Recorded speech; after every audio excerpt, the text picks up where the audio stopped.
Hola, feliz día mis queridos hermanos amigos, Dios los bendiga, les saludo a su hermano en Cristo, Leivis Camacaro. Hoy lunes 7 de junio estamos listos para estudiar la lección Pecado, Sacrificio y Aceptación. Pero antes, quiero agradecer por suscribirse a nuestro canal y compartir nuestro video con todas aquellas personas que aún no conocen de Cristo Jesús. También por apoyar al Ministerio Pan de Vida con sus oraciones. La palabra motivadora para hoy es: en la edad que tienes, pregunto, ¿cuántos corderos crees que se han sacrificado por tus pecados hasta ahora?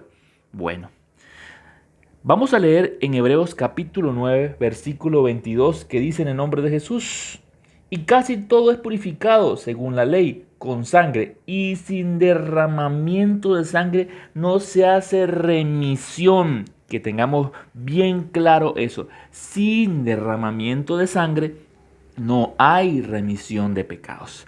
La forma divinamente señalada para que el pecador del Antiguo Testamento se librara del pecado y la culpa era a través de los sacrificios de animales. En ese entonces, así también se hacía para que pudieran ser perdonados los pecados de manera simbólica. Las ofrendas de sacrificio israelitas se detallan en Levíticos capítulo 1 al capítulo 7. Se presentaba especial atención al uso y la disposición de la sangre en los diversos tipos de sacrificios. No solamente había uno solo, había muchos.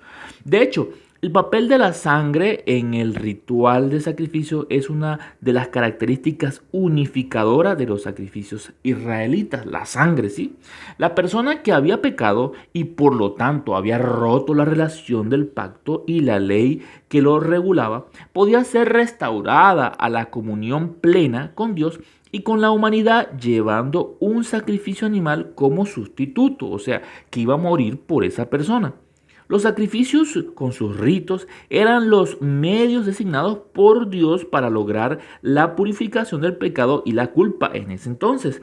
Estos se instituyeron para limpiar al pecador, ya que se transfería el pecado y la culpa individual al santuario al rociar la sangre sacrificial, y así se restablecía la plena comunión y la alianza del pacto del penitente con el Dios personal, que es el Señor que salva. Así que la persona que cometía un pecado, ¿sí? Bueno, llevaba su corderito, lo degollaban y esa sangre la esparcían en el velo dentro del lugar santo, y ya la persona había remitido sus pecados, sus culpas, sus deudas a ese cordero que ya había muerto, y aquella persona quedaba libre. Eso se hacía en ese entonces porque el cordero que era Cristo Jesús no había venido todavía a morir por nosotros. Todo eso era una sombra, ¿sí? Era una tipología de lo que iba a suceder. Ahora, ya en la actualidad, el Señor Jesús viene, muere, y todo eso queda ya en desuso, porque hoy estamos en el tiempo final y el Señor Jesús está intercediendo por nuestros pecados ya como el día de expiación, ya casi el día final, ¿sí?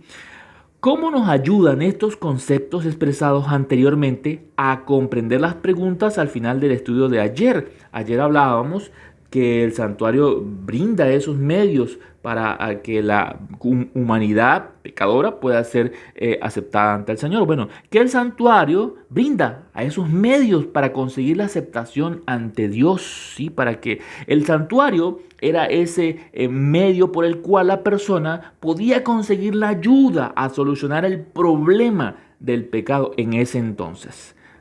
Ahora otra pregunta. Pero primero vamos a leer en Hebreos capítulo 10, versículo 4, que dice: porque la sangre de los toros y de los machos cabríos no puede quitar el pecado. ¿Qué importancia profética tiene el sacrificio de animales? Bueno, eso apuntan a la muerte de nuestro Señor Jesucristo en la cruz del Calvario, el Cordero que quita el pecado del mundo. Tú puedes leer en Isaías 53, ese capítulo tan majestuoso, tan hermoso, pero tan doloroso al mismo tiempo, porque es la muerte de nuestro Señor, pero también es la buena noticia de que pagó por cada uno de nuestros pecados, pagó nuestra deuda y sufrió lo que teníamos que nosotros sufrir.